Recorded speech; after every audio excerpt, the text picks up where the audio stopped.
Jahannam is cold. There is part of it extremely cold, and there is part of Jahannam extremely hot. And when you see the coldest temperature coming to you, they say that it's Jahannam breathing, but it's going to be warm up 7 times before it reaches the earth. And when you see extreme heat, same thing, but it has been cooled 7 times. So it's a reminder, and we pray that Allah Azza wa Jal safeguard us, never to see even the gate of Jahannam. Ya Allah, Ya Allah, In spite of our will, Ya Allah, in spite of our actions, Ya Allah, in spite of our Ya. behaviors. By the grace and the honor of Sayyidina Muhammad, Abdul Salatu Wassalam,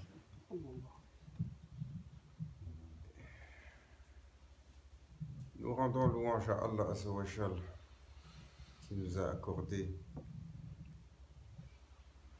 de partager ces moments.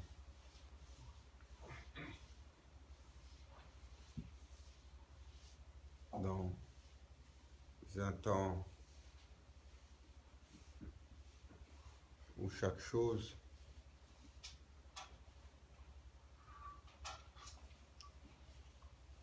n'est plus à sa place.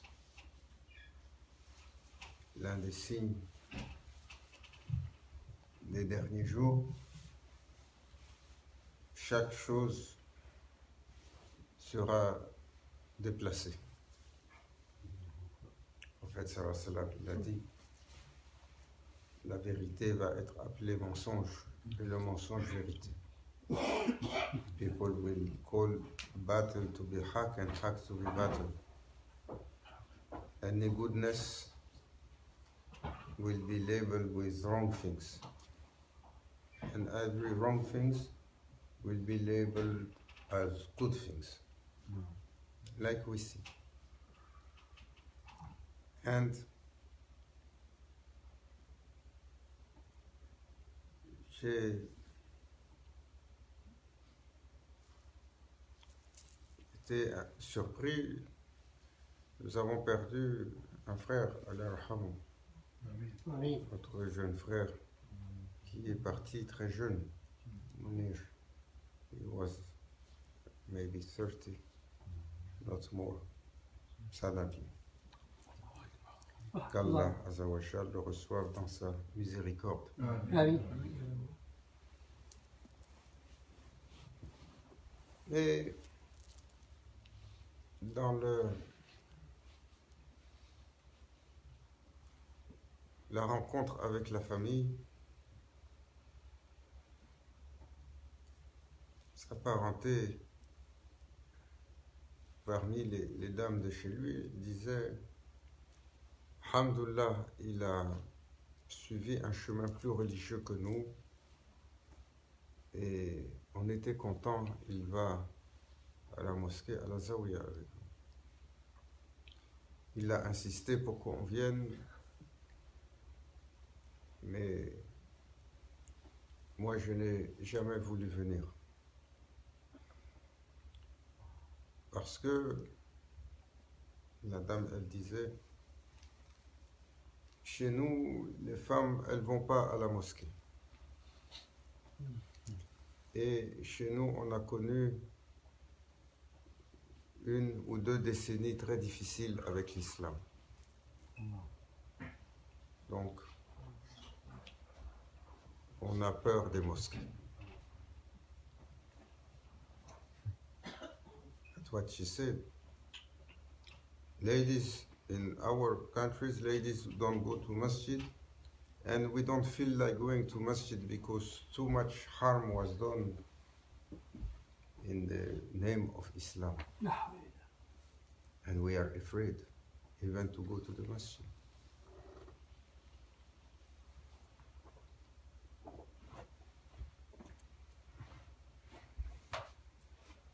C'est une tristesse.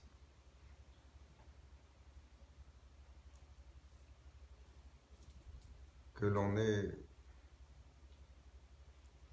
changé les choses d'une certaine façon. Le temps du prophète sallallahu alayhi wa sallam, les femmes étaient présentes.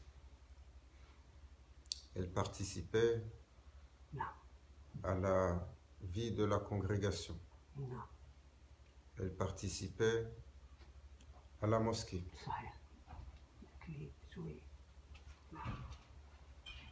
Elles étaient honorées comme membres de la communauté.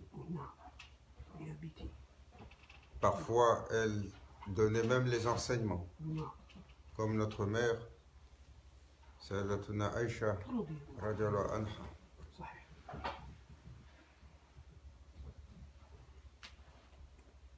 Très peu de gens savent qu'il est même arrivé qu'une femme du temps du prophète sallallahu alayhi wa sallam dirige la prière.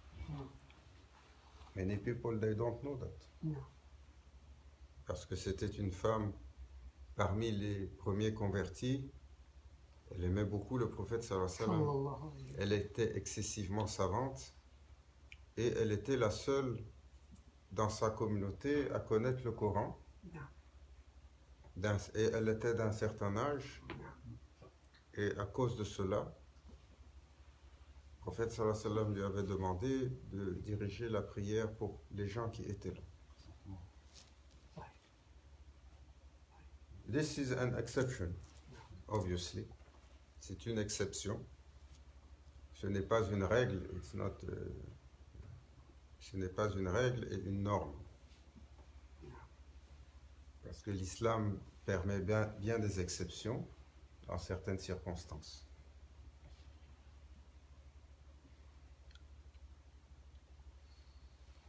Et beaucoup de gens vont se cacher derrière le temps de Sayyidina Omar, radiyallahu anhu, lorsque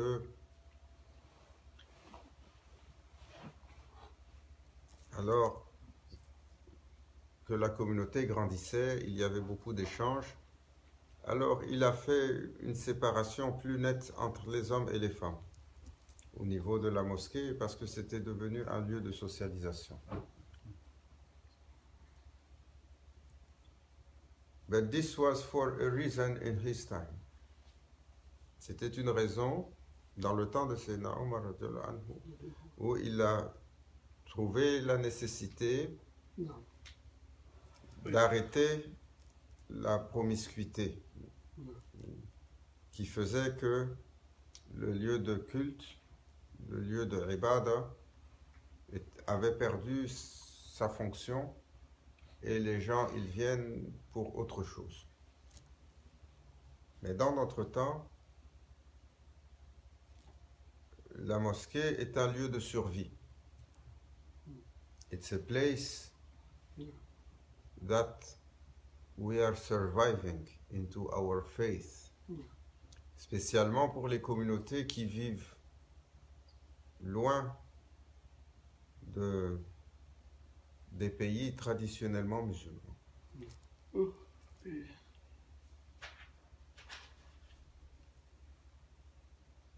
Il s'agit, souvent les gens ils vont dire « Ah, on ne veut pas que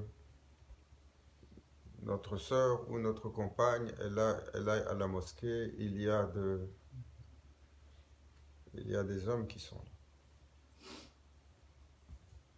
Si elle va au mall, au centre d'achat, ou si elle va faire les courses, c'est pas un problème.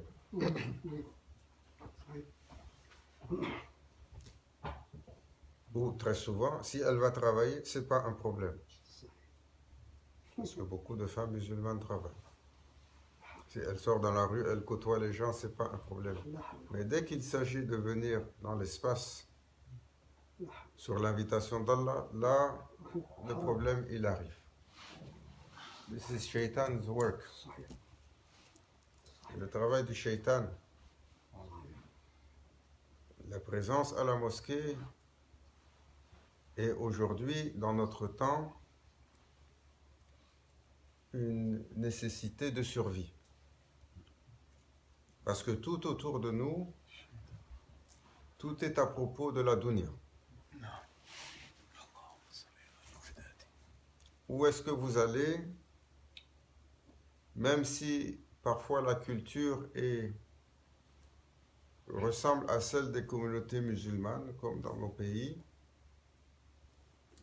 mais il y a peu de rappel d'Allah.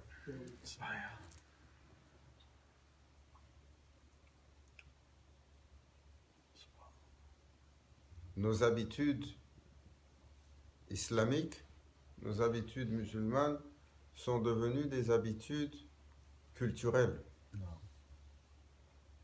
qui ont perdu leur sens profond,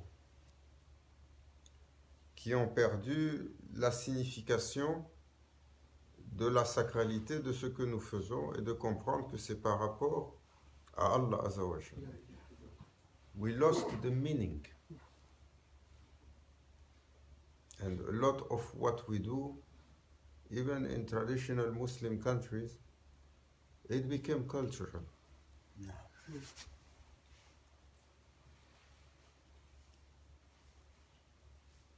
Alors c'est important de rappeler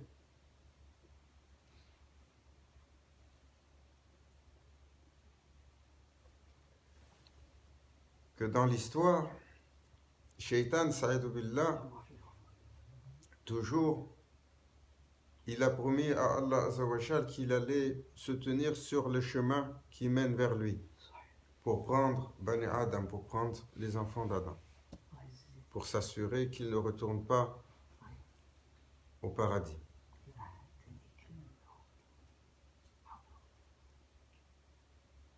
L'honneur qui a été donné à la femme, c'est Allah Azza wa Jal qui l'a donné. La fonction qui lui a été donnée et le sanctuaire qui lui a été donné, regardez. Et parmi les compagnons, celui qui avait l'archétype de la justice, c'est Omar. On dit que c'est... Le prophète sallallahu alayhi wa sallam, il a dit, le fondement de l'islam, c'est la justice. La justice, c'est mettre chaque chose à sa place. Et Sayyidina Omar, il était très jaloux. Il était très jaloux de son épouse, de ses épouses, mais il y en avait une particulièrement qui aimait venir à la mosquée.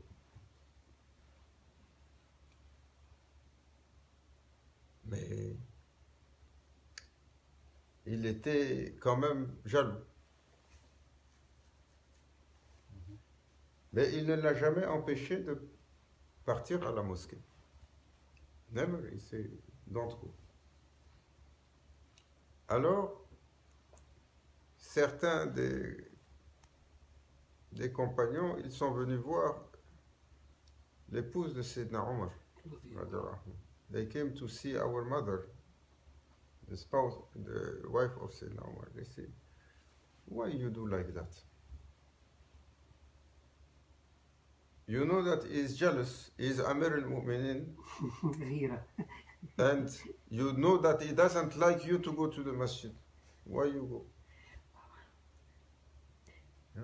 Là, ils lui ont dit, c'est le prince des croyants, c'est notre Seigneur. Et c'est un homme fort et c'est un homme qui est jaloux et qui n'aime pas que tu viennes à la mosquée. Pourquoi tu viens alors?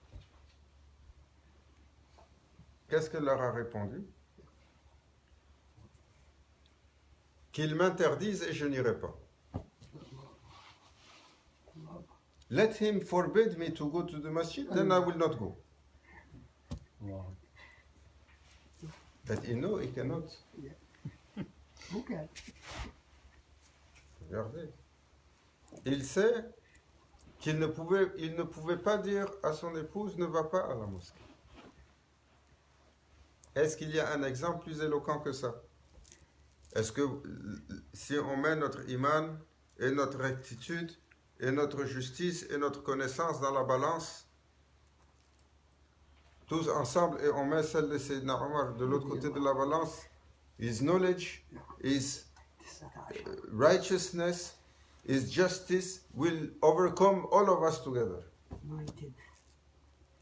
Still, malgré ça, il a dit, si il m'interdit, je ne vais pas. Mais il sait qu'il ne peut pas m'interdire, parce que c'est mon droit.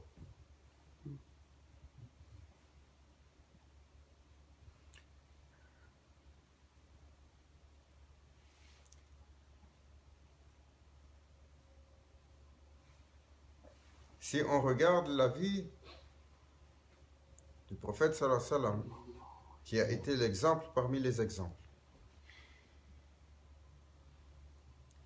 et si on regarde l'honneur qu'il a accordé aux femmes, les droits qu'il a accordés aux femmes, les privilèges qu'il a rappelés, et la largesse qui a été donnée,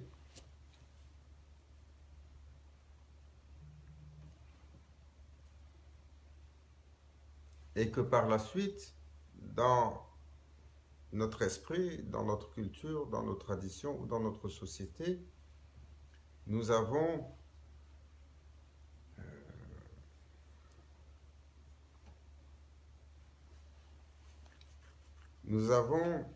changé cette nature-là. Comme il disait, c'est Omar, c'est notre référence. Quand est-ce que vous avez enchaîné ce que Allah Azza wa Jal, il a créé libre? When did you enslave those that Allah Azza wa Jal, He created them free? متى استعبدتم الناس وقد ولدتهم أمهاتهم أحرارا. صحيح.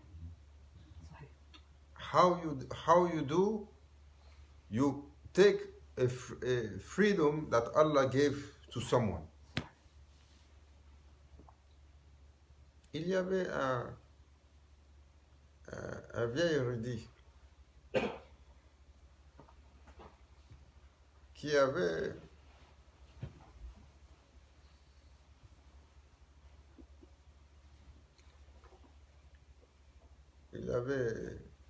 trois jeunes filles qui étaient en âge.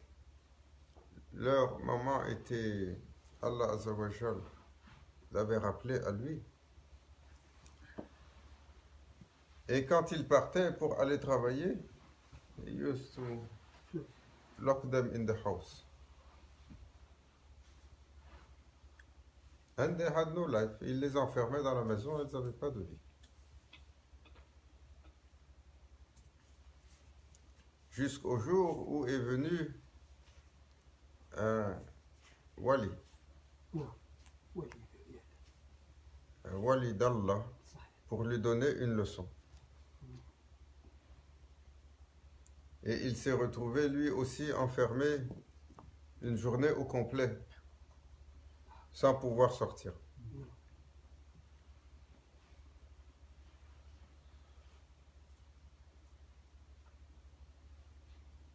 Et ce wali l'avait laissé rentrer dans une pièce et il avait fait disparaître la porte.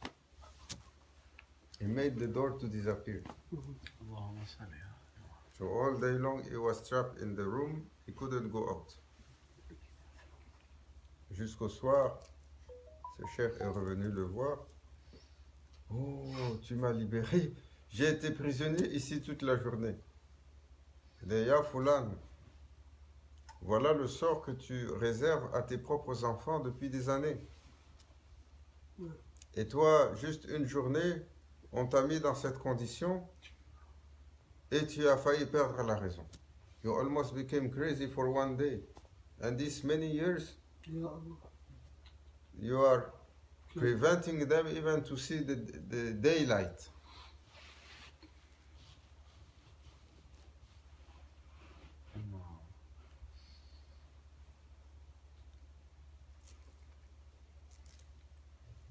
Ce qui est interdit en islam, c'est connu et on s'arrête dessus. Pour le reste, il faut faire preuve de sagesse. You have to deal with wisdom.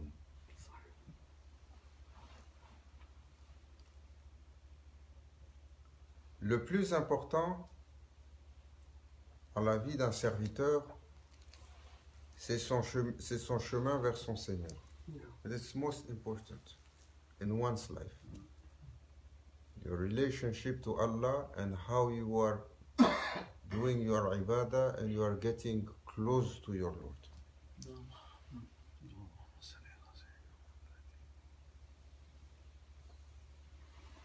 Et c'est ce que nous avons perdu.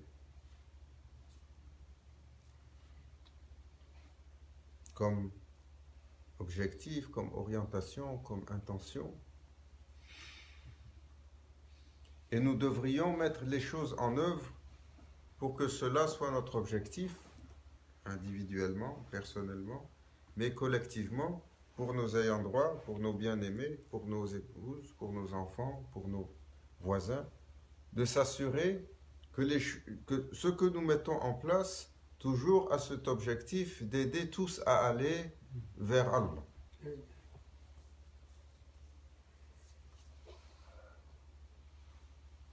Dans notre temps,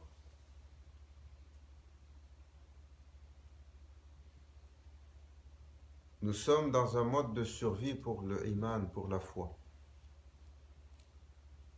Et nous devons redoubler d'efforts, nous devons redoubler d'attention, nous devons redoubler de vigilance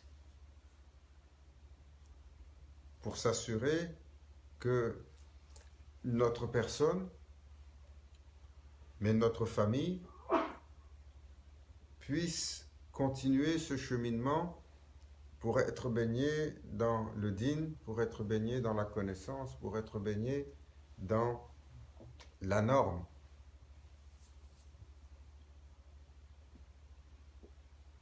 Regardez aujourd'hui la difficulté. Faites le tour du monde.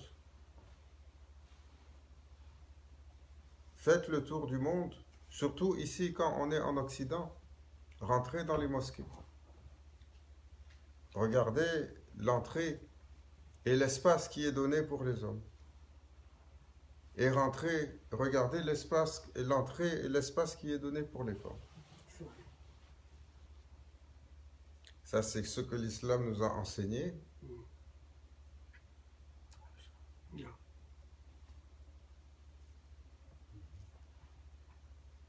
Alors que le prophète sallallahu alayhi wa sallam,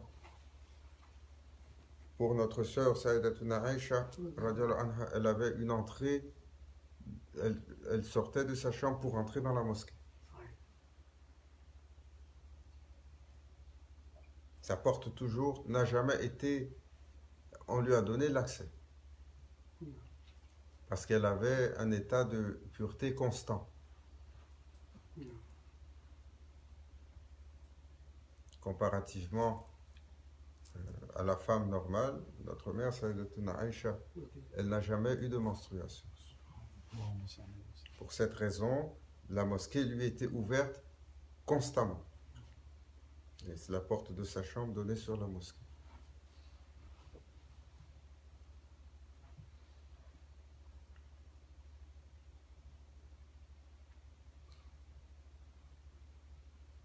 Combien de gens sont rentrés ici et on dit on fait de la promiscuité,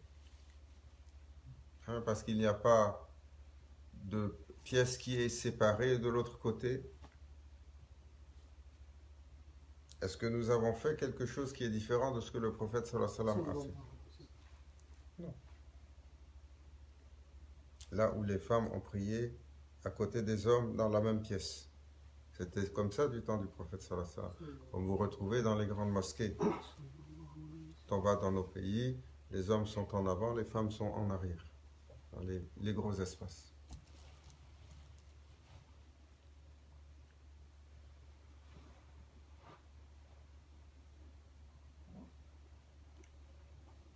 Allah Azza wa Jal a fait de la femme le sanctuaire des sanctuaires. n'en déplaise à certains.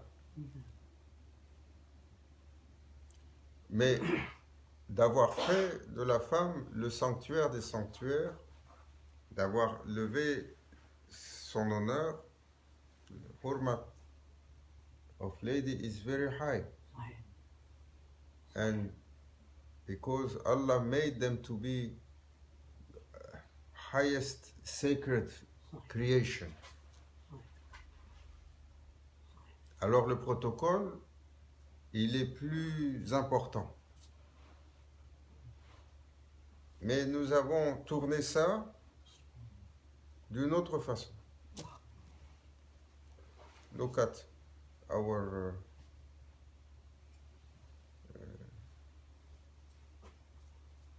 brothers Taliban. لا. أوه. Ils ont empêché la femme d'avoir accès à l'éducation et d'avoir accès au travail. Parce qu'ils ont dit, elle n'a pas besoin de travailler, donc elle n'a pas besoin de s'éduquer. Et c'est optionnel pour la femme de travailler en islam. Oui, mais ça ne veut pas dire qu'elle ne peut pas travailler. C'est mieux si c'est l'homme qui travaille et il a la capacité. Mais dans quelle société musulmane juste les hommes ont travaillé? Ça, c'est une habitude nouvelle dans les villes. C'est une habitude nouvelle dans les villes. Vous ne pouvez pas changer l'histoire.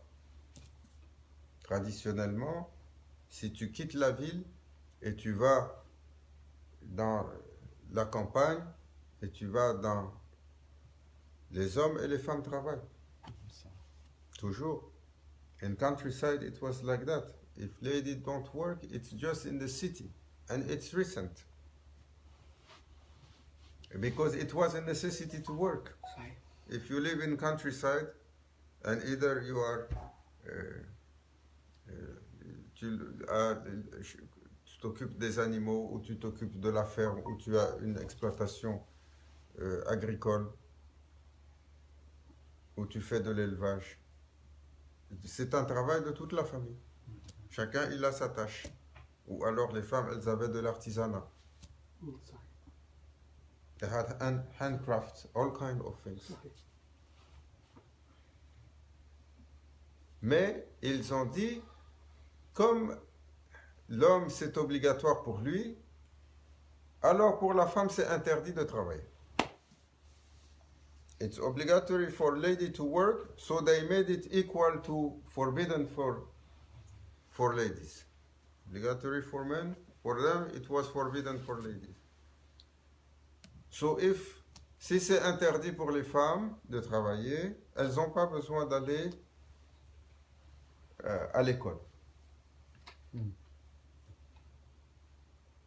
Et on est sorti d'une guerre. When the Taliban came, quand ils sont venus, c'était après la guerre d'Afghanistan et c'était après la période d'instabilité avec les seigneurs de la drogue, les seigneurs de guerre en Afghanistan.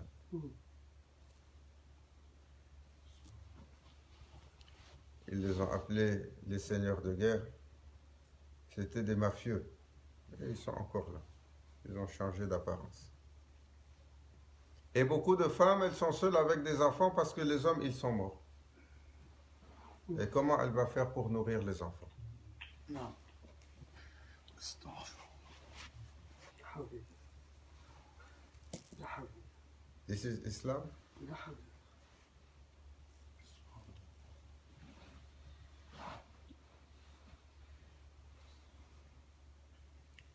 Allah Azza wa Jal, il a créé chaque être avec ses droits. Chaque être. Même l'être le plus insignifiant, il a ses droits. Qui doivent être respectés. Allah Azza wa Jal, il a créé chaque être avec son protocole. Et l'humain, toujours, il va changer les règles pour son avantage. Et l'homme, il aime faire ça.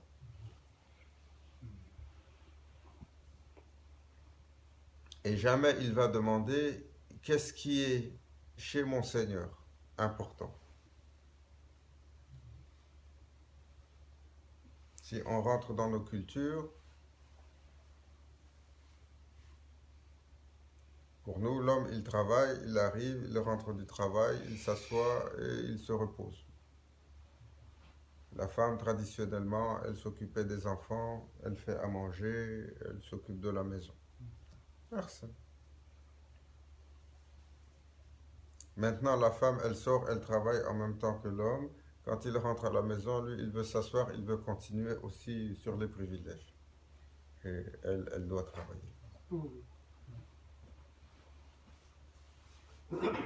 Et jamais elle va se plaindre. Nous, on vient de société, les premières personnes qui sont debout le matin, c'est les femmes. Et les dernières qui sont couchées, c'est les femmes. Parce qu'elles veillent sur le bien-être de la maison. Mais on oublie que s'occuper de la maison, s'occuper du bien-être des enfants et tout cela, ce n'est pas une obligation pour la femme en islam. En dépit de ce que beaucoup pensent. Ce n'est pas une obligation pour la femme en islam. La femme en islam, elle a 4 obligations. 4. Et parmi ces obligations-là, il n'y a pas cuisiner et s'occuper des enfants, ou faire la vaisselle, ou faire le ménage. La première des obligations que la femme elle a, c'est de ne pas transgresser l'honneur de son mari. She has to keep the honor of her husband. نعم صحيح. Ou dans l'action, ou dans le comportement, ou dans quelque promiscuité qu'elle pourrait avoir. صحيح. Elle doit garder l'honneur de son mari. صحيح. Ça, l'homme aussi, il doit garder l'honneur de sa femme. C'est pas dans un seul sens. Elle ne peut pas dépenser son argent sans son autorisation. صحيح. Mais si elle a de l'argent, C'est correct. c'est son choix. Elle en fait ce qu'elle veut. Et l'argent de son mari, elle a besoin de sa permission pour le dépenser. C'est normal. Parce que dans l'autre sens, l'homme aussi, il ne peut pas dépenser l'argent de sa femme, il ne peut pas réclamer l'argent de sa femme. Si elle a de l'argent et elle fait de l'argent, صحيح. ça lui appartient. C'est son choix de le donner ou pas. It's both ways. صحيح. La troisième obligation de la femme, elle ne peut pas laisser rentrer dans la maison quelqu'un صحيح. que son mari, il ne veut pas. صحيح.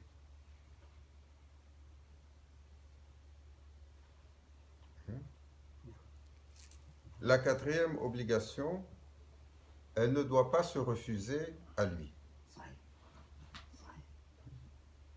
حتى بالنافلة. Cela ne veut pas dire qu'elle ne peut pas avoir une indisposition ou être fatiguée ou avoir un mal de tête ou ne pas être bien. Non. C'est juste qu'en règle générale, elle ne peut pas adopter un comportement où elle se ferme à l'intimité. Maintenant, s'il y a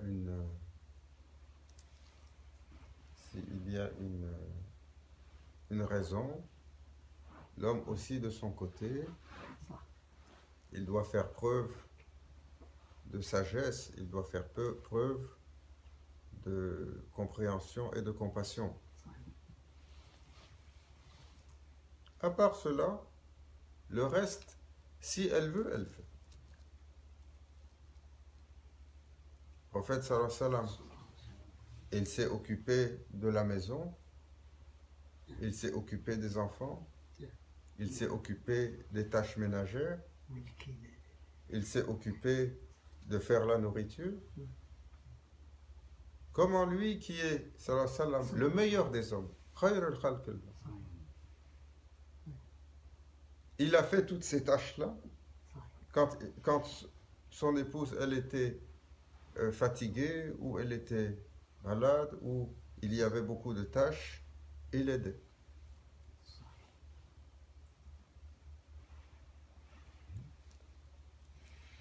Si le meilleur des hommes, il a fait ça, nous, on est meilleurs.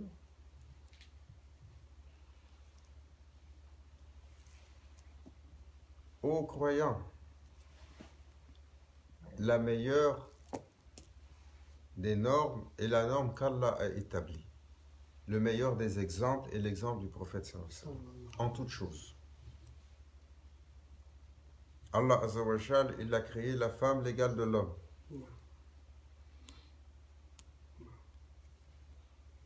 Et l'homme juste, l'homme noble, l'homme vertueux, il doit donner son espace, il doit donner son honneur, il doit comprendre que si c'est nefsedin, si le mariage c'est la moitié du chemin, alors c'est sa propre moitié avec qui Allah lui a permis d'être.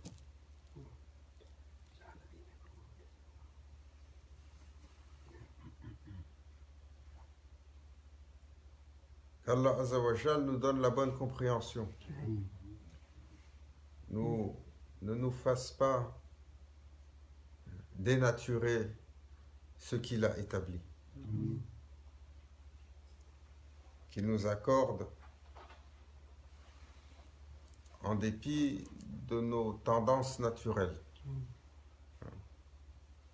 Partout où l'homme est, il y a de l'hommerie. L'homme, il ramène toujours les tendances de son nafs. Allah nous accorde de tenir le haqq. Ila hadratina bil Fatiha.